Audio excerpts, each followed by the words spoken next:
Hello students, आज की class में हम लोग पढ़ेंगे क्लास 10th जियोग्राफी और इसका इकाई 1 है भारत संसाधन एवं उपयोग। हम लोग काफ़ी अच्छे से समझेंगे प्रत्येक लाइन का अर्थ समझते हुए, ताकि आपको जब सवाल हल करें तो आपको कोई परेशानी ना हो। आइए देखते हैं भारत संसाधन एवं उपयोग। तो सबसे पहली बात, संसाधन क्या होते हैं, आप क्या समझते हैं संसाधन से? तो हम अपने आसपास के जितने भी वस्तुओं से घिरे हुए हैं, जिनका उपयोग हम करते हैं, वे सारी संसाधन कहलाती हैं। संसाधन का महत्व, आप अपने जीवन में अनेक वस्तुओं का उपयोग करते हैं। उपयोग में आने वाली सभी वस्तुएं क्या कहलाती हैं? संसाधन कहलाती हैं, जिनका हम उपयोग करते हैं। संसाधन देखिए भौतिक और जैविक हो सकते हैं, ये पॉइंट आपको नोट करने योग्य है। संसाधन दो प्रकार के होते हैं, भौतिक और जैविक दोनों हो सकते हैं, इनके बारे में पढ़ेंगे। जहाँ तक एक और भूमि, मृदा, जल, खनिज जैसे भौतिक पदार्थ जो मानवीय आकांक्षाओं की पूर्ति में सहायक होकर, यानी मानव की आवश्यकताओं को पूर्ति करने में ये सहायक होते हैं। कौन कौन से? भूमि, मृदा, जल, खनिज, ये क्या कहलाते हैं? भौतिक संसाधन ये बन जाते हैं। वहीं दूसरी ओर जैविक पदार्थ, जैविक मतलब होता है जिसमें जीवन हो, जान हो। यथा मतलब जैसे वनस्पति, पेड़ पौधे हो गए, वन्य जीव जो वनस्पति यानी वन में रहने वाले जीव, शेर, हाथी, बाघ, ये सारे, तथा जलीय जीव जो जल में रहते हैं, मानवीय जीवन को सुखमय बनाने में पीछे नहीं है। यह कहने का मतलब भौतिक, नदी, तालाब, मिट्टी, ये ठीक है। और जिसमें जान होता है जैविक, पेड़ पौधे, वन्य जीव, जलीय जीव, ये सारे क्या है? ये सारे संसाधन कहलाते हैं जो मानव जीवन को सुखमय बनाने में ये सहायक होते हैं। ये आगे, उपरोक्त भौतिक एवं जैविक दोनों पदार्थ तकनीक के सहारे ही क्या हो पाते हैं? जीवन उपयोगी हो पाते हैं। इसका मतलब क्या है? तो संसाधन तो दो होते हैं, भौतिक और जैविक। तो दोनों जो संसाधन होते हैं तभी उपयोग में हम ला सकते हैं जब तकनीक के सहारे उसको उपयोग योग्य बनाया जाए। लकड़ी क्या है? लकड़ी एक जैविक संसाधन है जो किससे प्राप्त होता है? वनस्पति से। लकड़ी से अगर हम तकनीक के सहारे कुर्सी बना दे, फर्नीचर बना दे, टेबल बना दे, तभी तो हम उसका उपयोग कर पाएंगे। तो यही बात हो गई कि जैविक या भौतिक, तब तक संसाधन वो अच्छे तरीके से नहीं बन पाते जब तक तकनीक के सहारे जीवन उपयोगी नहीं वो हम बना पाते हैं। भौतिक हो या जैविक, तब तक वो संसाधन इतनी बेहतरीन तरीके से उपयोग में हम नहीं ला पाते हैं जब तक हम उसको तकनीक के सहारे और उपयोगी ना बना पाते हैं। ठीक है। अनादिकाल से ही अरण्यों में, यानी पुराने समय से ही, आदि मानव के काल से ही जंगलों में वनस्पति यानी पेड़ पौधे एवं वन्य जीव उपलब्ध थे, पहले से थे।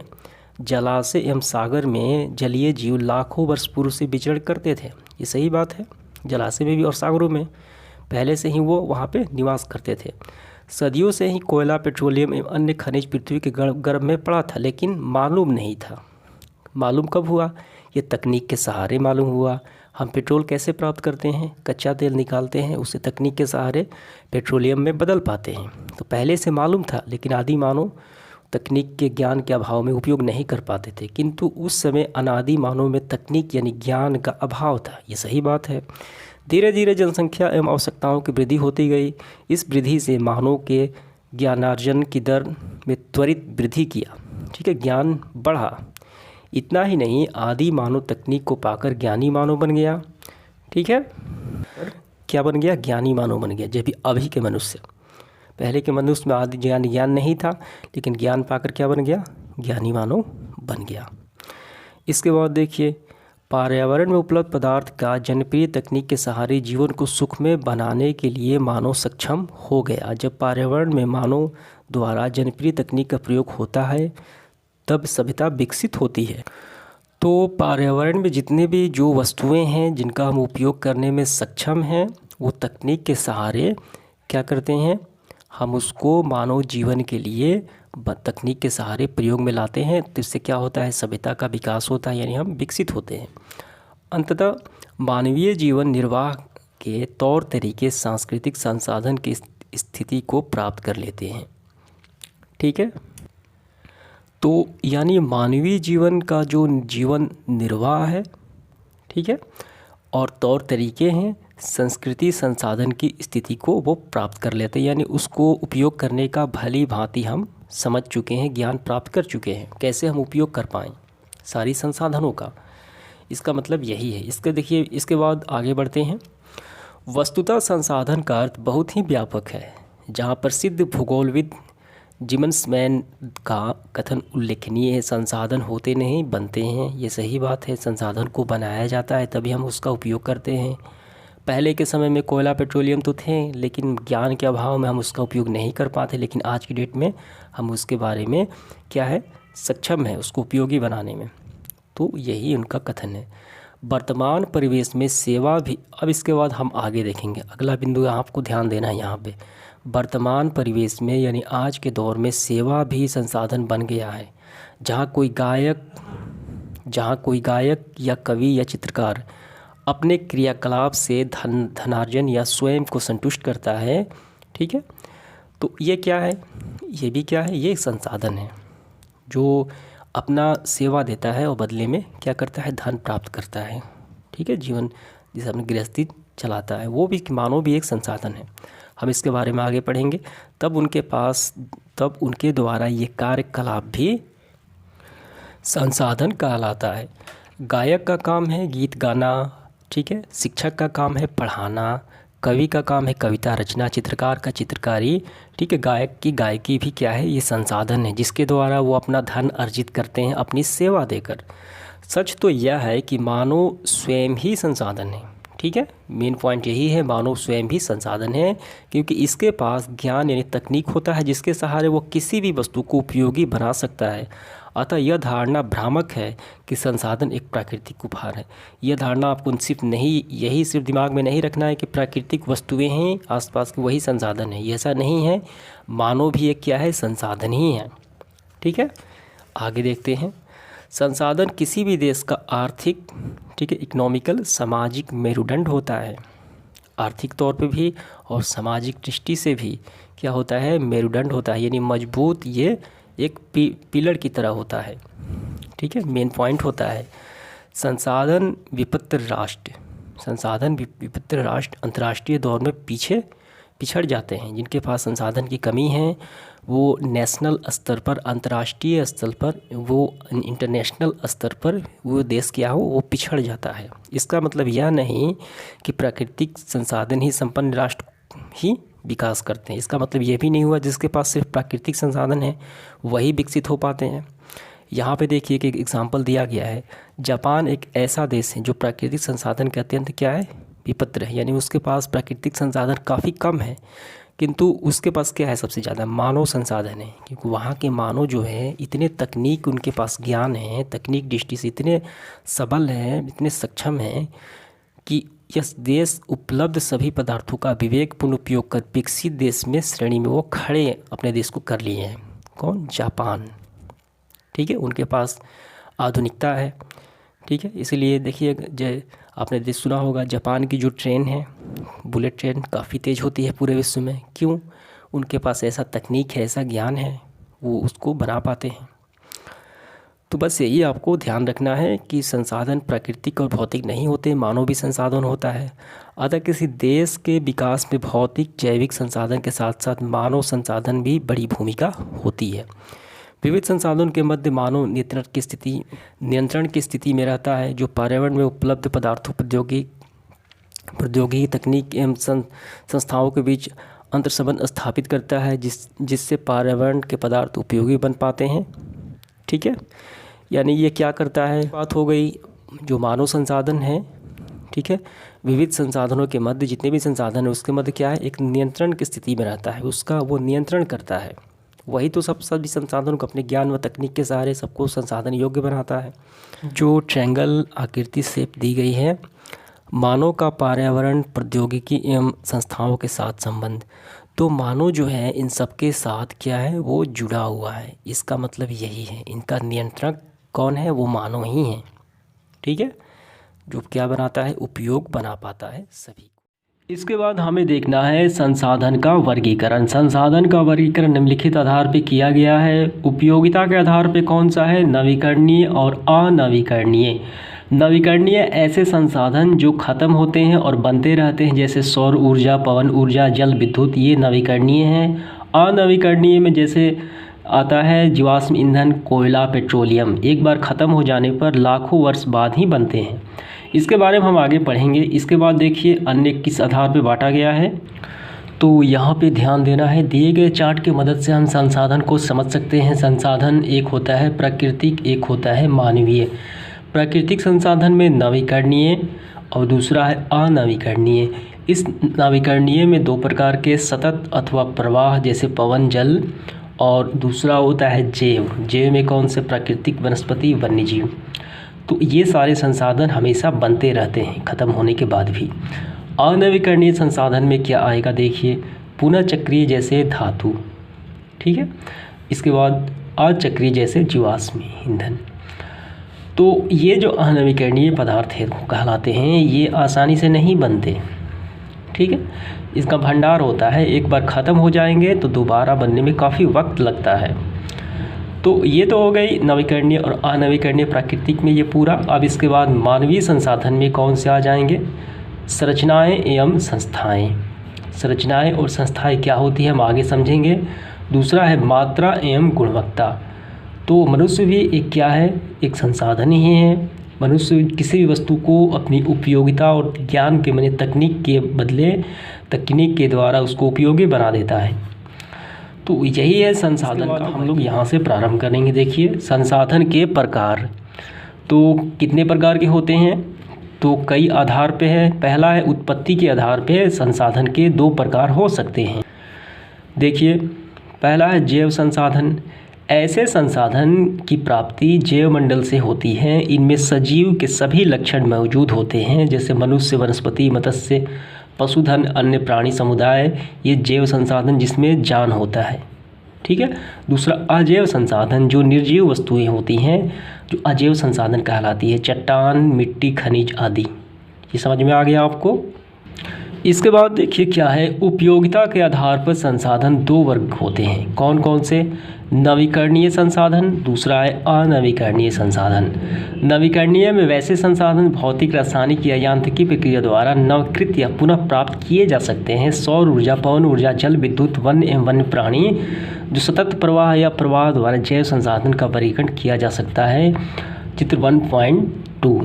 तो अभी हमने देखा, तो आपको सीधे सीधे यही समझना है, ऐसे संसाधन जो हमेशा बनते रहते हैं। दूसरा देखिए अनवीकरणीय संसाधन, ऐसे संसाधन जिनका विकास लंबी अवधि या जटिल प्रक्रियाओं द्वारा होता है और पुनः बनने में लाखों वर्ष लग जाते हैं, ठीक है। तो ऐसे संसाधन अनवीकरणीय संसाधन कहे जाते हैं, जैसे जीवाश्म ईंधन में कोयला, पेट्रोलियम, ये सारे आते हैं, खनिज तेल। इसके बाद देखिए आगे, इसके बाद हमारा अगला जो संसाधन है, स्वामित्व के आधार पर संसाधन के चार प्रकार हो सकते हैं।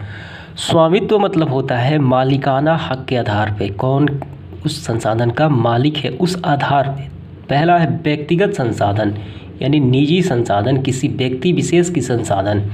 ऐसे संसाधन किसी खास व्यक्ति के अधिकार क्षेत्र में होता है, जिसके बदले वे सरकार को लगान भी चुकाते हैं। जैसे भूखंड, भूमि का टुकड़ा, घर याद हो गया, जिस पर लोगों के निजी अधिकार होता है। सही बात है। बाग बगीचे, तालाब, कुआं इत्यादि भी ऐसे संसाधन ही हैं जिन पर निजी व्यक्ति का स्वामित्व रखता है, यानी ये किसी पर्सनल व्यक्ति के भी हो सकते हैं। दूसरा है सामुदायिक संसाधन। सामुदायिक संसाधन का मतलब है ऐसे संसाधन जो किसी विशेष समुदाय उसका उपयोग करते हों, ठीक है। विशेष समुदाय, धर्म के मानने वाले लोग ही उसका उपयोग करते हैं। जैसे मंदिर, मस्जिद। मंदिर और मस्जिद में जो मंदिर को मानते हैं, ठीक है, जो मस्जिद को मानते हैं वही उसका प्रयोग करेंगे, ठीक है। सामुदायिक भवन, तालाब आदि, ठीक है। नगरीय क्षेत्र में इस प्रकार के संसाधन सार्वजनिक पार्क, पिकनिक स्थल, खेल मैदान, मंदिर, मस्जिद, गुरुद्वार एवं गिरजाघर के रूप में होते हैं। वे संसाधन संबंधित समुदाय के लोगों के द्वारा सर्वसुलभ होते हैं। ये समझ में आ गया आपको, सामुदायिक संसाधन। अगला है हमारा राष्ट्रीय संसाधन। ऐसे संसाधन कानूनी तौर पे देश या राष्ट्र के अंतर्गत सभी उपलब्ध संसाधन जो है राष्ट्रीय हैं। जैसे वन्य हो गया, अभयारण्य, ये सारे राष्ट्रीय संसाधन कहे जाते हैं। देश की सरकार को वैधानिक हक है, यानी कानूनी हक है कि वे व्यक्तिगत संसाधन का अतिग्रहण आम जनता के हित में कर सकती है।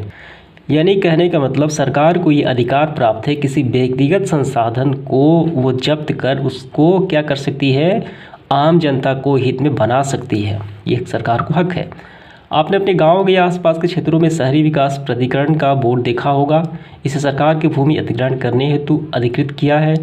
वे भूमि सहित अन्य नगरीय संस्थाओं का विकास करते हैं। यानी जो भूमि जो होती है वो क्या होती है, आपने कौन सा बोर्ड देखा होगा, शहरी विकास प्राधिकरण का बोर्ड देखा होगा। इसका मतलब ये है वो जो संसाधन है वो किसका है, राष्ट्रीय संसाधन के तौर पे है। ठीक है, इसे सरकार ने भूमि अधिग्रहण करने हेतु अधिकृत किया है। इसको सरकार ने आम जनता के, जैसे रोड का हो गया, रोड जब बनता है तो वो किसी व्यक्ति विशेष की भूमि अगर आ जाती है तो वो सरकार उसको कब्जे में लेकर वो आम जनता के लिए रोड उससे बनवा सकती है। यही कहने का मतलब है यहाँ पे। और इसके बाद अंतर्राष्ट्रीय संसाधन क्या होते हैं, ऐसे संसाधन का नियंत्रण अंतर्राष्ट्रीय संस्था करती है। ठीक है, तट रेखा से 200 किलोमीटर दूरी पर खुले महासागरीय संसाधनों पर किसी देश या का आधिपत्य नहीं होता। ऐसे संसाधन का उपयोग सिर्फ अनुसंधान हेतु अंतर्राष्ट्रीय संस्थाओं की सहमति से किसी राष्ट्र द्वारा किया जाता है। तो यहाँ पे जो बात कही गई है, ये महासागर की जो लंबाई होती है 200 किलोमीटर की दूरी छोड़कर, यानी कुछ ऐसे जगह होते हैं जो अंतर्राष्ट्रीय स्तर पर होते हैं, किसी एक देश का उस पर अधिकार नहीं होता, यहाँ पे वो संसाधन कहे जाते हैं अंतर्राष्ट्रीय। अब इसके बाद देखिए, विकास के स्तर पर संसाधन को 4 भागों में बांटा गया है। कौन से होते हैं, पहला होता है संभावी संसाधन, यानी संभावना वाले संसाधन। किसी क्षेत्र विशेष में संसाधन होने की संभावना व्यक्त की गई है। ऐसे संसाधन जो किसी क्षेत्र विशेष में मौजूद होते हैं, ठीक है, जिसे उपयोग में लाए जाने की संभावना रहती है, इसका उपयोग अभी तक नहीं किया गया है। जैसे हिमालय क्षेत्र के खनिज, जिसका उत्खनन अधिक गहराई में होने के कारण दुर्गम एवं महंगा है। इसी प्रकार राजस्थान गुजरात क्षेत्र में पवन और सौर ऊर्जा। गुजरात क्षेत्र में कौन सा है, देखिए राजस्थान और गुजरात में ये क्या है, सौर और पवन ऊर्जा की असीम संभावनाएं हैं, किंतु अभी तक इनका सही रूप से विकास नहीं हो पाया। इसलिए यहाँ इसको कहा जाता है संभावी संसाधन, और ये किसी क्षेत्र विशेष में ही होते हैं, सभी जगह नहीं होते हैं। दूसरा है विकसित संसाधन, ऐसे संसाधन जिसका सर्वेक्षण उपरांत उपयोग हेतु मात्रा एवं गुणवत्ता का निर्धारण हो चुका है। पूर्व से भी यह बताया जा चुका है कि संसाधनों का विकास तकनीकी और उनकी संभाव्यता पर निर्भर है। यानी ऐसे क्षेत्र विशेष जहाँ पे संसाधन क्या है, मौजूद हैं, और उसे निकालने के लिए क्या करना पड़ेगा, संसाधनों का विकास जो है संसाधन तकनीक और उनकी संभाव्यता पर निर्भर होती है। वो पहले से मालूम है, वो कहलाते हैं विकसित संसाधन। ठीक है, अगला देखिए क्या है, भंडार संसाधन। ऐसे संसाधन पर्यावरण में उपलब्ध होते हैं तथा मानवीय आवश्यकताओं की पूर्ति में क्या है, सक्षम है। वो इस स्थान पे उपलब्ध है और मानवीय आवश्यकताओं की पूर्ति में वो सक्षम है। ठीक है, उपयोग हेतु उपयुक्त प्रौद्योगिकी अभाव में उन्हें केवल भंडारित संसाधन के रूप में देखा जाता है। जैसे देखिए, उदाहरण के लिए जल का यौगिक, हाइड्रोजन एवं ऑक्सीजन का यौगिक है कौन, जल, जिसमें ऊर्जा उत्पादन की असीम क्षमता छिपी हुई है, लेकिन उच्च तकनीक के अभाव में, ठीक है, ऐसे संसाधन का उपयोग नहीं कर पा रहे हैं, यानी उस पर काफ़ी खर्च लग जाएगा। तो ये भंडार संसाधन कहे जाते हैं। इसके बाद है हमारा संचित कोष संसाधन। संचित मतलब स्टोर किया हुआ। वास्तव में ऐसे संसाधन भंडार संसाधन के अंश हैं जिसे उपलब्ध तकनीक के आधार पर प्रयोग में लाया जा सकता है। इसका तत्काल उपयोग प्रारंभ नहीं हुआ है, यह भविष्य की पूंजी है। नदी जल, भविष्य में जल विद्युत उत्पन्न कर सकते हैं, सही बात है, उपयोग ये हो सकता है। वर्तमान में इसका उपयोग अत्यंत सीमित है, काफ़ी कम हो रहा है। ऐसे संसाधन वन में बांध और जल के रूप में संचित रहते हैं, तो ये किसी क्षेत्र विशेष में ही हो सकते हैं। ठीक है, इसके बाद देखिए क्या है, संसाधन नियोजन। संसाधन नियोजन का मतलब क्या होता है, यानी संसाधन का नियोजित ढंग से विवेकपूर्ण तरीके से उसका उपयोग करना, जैसे तैसे उपयोग नहीं करना। ठीक है, कैसे, योजना बनाकर विवेकपूर्ण उपयोग द्वारा इसको खर्च करना, वो संसाधन नियोजन कहलाता है। संसाधनों का विवेकपूर्ण उपयोग ही संसाधन नियोजन है। वर्तमान परिवेश में संसाधनों का विवेकपूर्ण उपयोग हमारे सामने चुनौती बनकर खड़ा है, क्योंकि ये संसाधन क्या है, काफ़ी सीमित होते हैं। संसाधनों के विवेकपूर्ण, ठीक है। दोहन हेतु सर्वमान्य रणनीति तैयार करना संसाधन नियोजन की पहले प्रथम प्राथमिकता है। दोनों के विवेकपूर्ण दोहन हेतु खर्च करने हेतु एक सर्वमान्य रणनीति तैयार करना, एक ऐसा रणनीति जो सब पे अच्छी तरीके से उसको लागू किया जा सके, ठीक है। तो संसाधन नियोजन की ये पहली प्राथमिकता होनी चाहिए। इसके बाद अगला देखिए क्या है हमें पढ़ना है इसके बाद आगे, संसाधन नियोजन किसी भी राष्ट्र के विकास के लिए आवश्यक होता है। भारत जैसे देश के लिए यह अपरिहार्य यानी ये काफ़ी ज़रूरी है। यहाँ संसाधन की उपलब्धता में अत्यधिक विविधता के साथ साथ संघन जनसंख्या व्याप्त, यानी संसाधन तो है ही लेकिन जनसंख्या की मात्रा भी ज़्यादा है, जनसंख्या घनत्व तो ज़्यादा है भारत में। या कई ऐसे प्रदेश हैं जो संसाधन से संपन्न हैं, कई ऐसे भी प्रदेश हैं जो संसाधन की दृष्टि से काफ़ी विपन्न है या फिर काफ़ी कम हैं, काफ़ी पिछड़े हुए हैं। कुछ ऐसे भी प्रदेश हैं जहाँ एक ही प्रकार के संसाधन के प्रचुर भंडार हैं और अन्य दूसरे संसाधन में वह गरीब है, जैसे झारखंड, मध्य प्रदेश, छत्तीसगढ़ आदि ऐसे प्रदेश हैं जहाँ खनिज एवं कोयले का प्रचुर भंडार है। उसी प्रकार बिहार भी चूना पत्थर एवं पाइराइट जैसे खनिजों से धनी है, लेकिन अन्य संसाधन में यहाँ पे कमी है, ठीक है। अरुणाचल प्रदेश में जल संसाधन प्रचुर मात्रा में है, उपलब्ध है, परंतु कतिपय कारणों से उनका विकास नहीं हो पा रहा है, कहाँ, अरुणाचल प्रदेश में। तो इसके बाद राजस्थान में सौर ऊर्जा के साथ साथ पवन ऊर्जा की प्रचुरता है, परंतु यह राज्य जल संसाधन की दृष्टि से अति निर्धन है। कौन, राजस्थान। भारत के अंतर्गत लद्दाख जैसे भी क्षेत्र हैं जहाँ शीत मरुस्थल के रूप में अन्य भागों से अलग थलग हो जाता है, लेकिन यह प्रदेश सांस्कृतिक विरासत का धनी है, जहाँ जल महत्वपूर्ण खनिज एवं मौलिक अवसंरचना की बहुत कमी है। अतः राष्ट्रीय, प्रांतीय तथा अन्य स्थानीय स्तरों पर संसाधनों के समायोजन एवं संतुलन के लिए संसाधन नियोजन की अनिवार्य आवश्यक है। तो कहने का मतलब संसाधन नियोजन जो है भारत में अत्यंत आवश्यक है। इसके बाद देखिए भारत में संसाधन नियोजन एक जटिल प्रक्रिया है। इसके लिए आवश्यक क्रियाकलापों की आवश्यकता है। ये क्रियाकलाप संसाधन नियोजन के सोपान होते हैं। सोपान मतलब कदम होते हैं, सीढ़ी होते हैं, ठीक है। इन सोपानों के सहारे किसी देश के उपलब्ध संसाधनों का सदुपयोग कर उस देश की उन्नति का मार्ग प्रशस्त किया जा सकता है, यानी इन सोपानों के द्वारा, इस कदम के द्वारा। संसाधन नियोजन के सोपानों को निम्न रूप से बांटकर अध्ययन किया जा सकता है, यानी हम कैसे करेंगे संसाधन का नियोजन, तो निम्न कदम से हम अध्ययन कर सकते हैं। देखिए पहला कदम होना चाहिए देश के विभिन्न प्रदेशों में संसाधनों की पहचान कराने के लिए सर्वेक्षण करना कि कहाँ पे कौन से प्रदेश में संसाधन कौन कौन से मौजूद हैं। दूसरा है सर्वेक्षण उपरांत सर्वेक्षण के बाद मानचित्र तैयार करना संसाधनों का गुणात्मक, ठीक है, संसाधनों का गुणात्मक यानी कौन से गुण वाले हैं और मात्रात्मक यानी कितनी मात्रा में, ठीक है, आधार पर मापन या आकलन करना, यानी इनका डेटा तैयार करना। गांव में संसाधन विकास योजनाओं को मूर्ति रूप देने के लिए यानी उनको अंतिम रूप देने के लिए, ठीक है, सफलता पाने के लिए उपयुक्त प्रौद्योगिकी कौशल एवं तथा संस्थागत नियोजन की रूप रेखा तैयार करना, यानी कैसे कौन कौन से विभाग उसको संपन्न कराएंगे उसका तैयार करना। कहा देखिए राष्ट्रीय विकास योजना एवं संसाधन विकास योजना के मध्य समन्वय स्थापित करना। राष्ट्रीय विकास योजना एवं संसाधन विकास योजना के मध्य समन्वय स्थापित करना। तो राष्ट्रीय विकास योजना और संसाधन विकास योजना के मध्य क्या करना, समन्वय यानी तालमेल स्थापित करना। तो यानी इनको राष्ट्रीय स्तर पर लाना, तभी हम इनको क्या कर पाएंगे, हम इसको बचा पाएंगे। इसके बाद देखिए स्वतंत्रता प्राप्ति के बाद संसाधन नियोजन के लिए कई कदम उठाए गए, जिनमें से क्या है भारत सरकार प्रथम पंचवर्षीय योजना इसमें क्या है प्रयासरत है। तो ये सारे कदम उठाए गए हैं। तो हमारे देश में कई राज्य ऐसे हैं जहां संसाधन अधिक मात्रा में फिर भी वो पिछड़े हुए हैं, और इसके विपरीत कुछ ऐसे भी राज्य हैं जहां संसाधन नहीं होने के बाद भी आर्थिक रूप से विकसित है। जैसे देखिए पंजाब में क्या है संसाधन कमी है लेकिन वो काफ़ी आगे है। झारखंड में संसाधन होने के बाद भी वो पिछड़ा हुआ है। अब इसके बाद हम पढ़ेंगे संसाधन का संरक्षण यानी संसाधन का बचाव कैसे किया जाता है।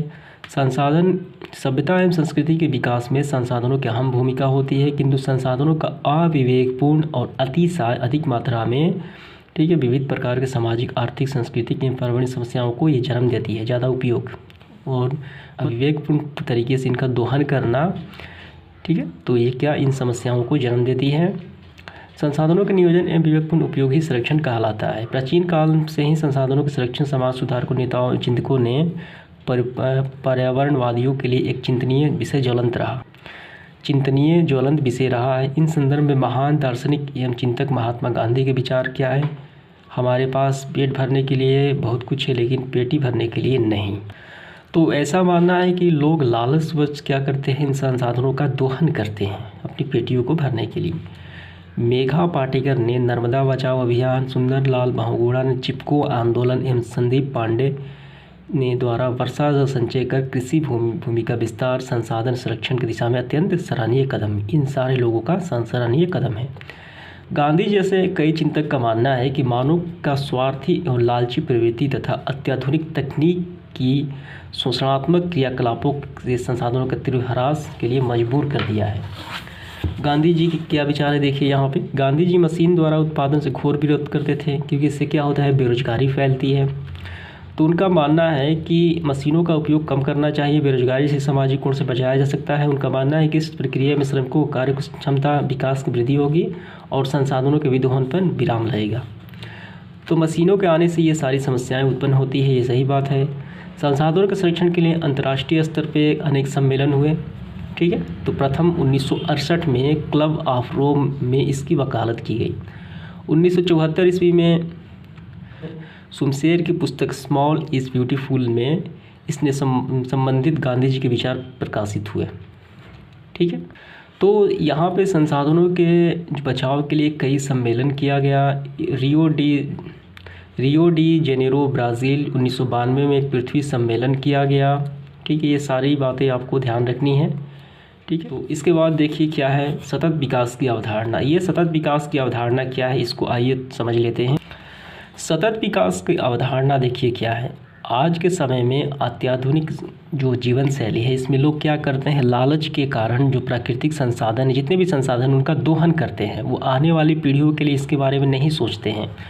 तो सतत विकास ये बताता है कि संसाधन का उपयोग हम करें, ठीक है, लेकिन विवेकपूर्ण उपयोग में करते हुए उसे भविष्य के लिए बचा कर रखते हुए, यानी जैसे में कि जल का उपयोग करें तो इसका दोहन ना करें, ठीक है, और ऐसे उपाय करें कि जल को आने वाली पीढ़ियों के लिए बचा के रखा जा सकता है।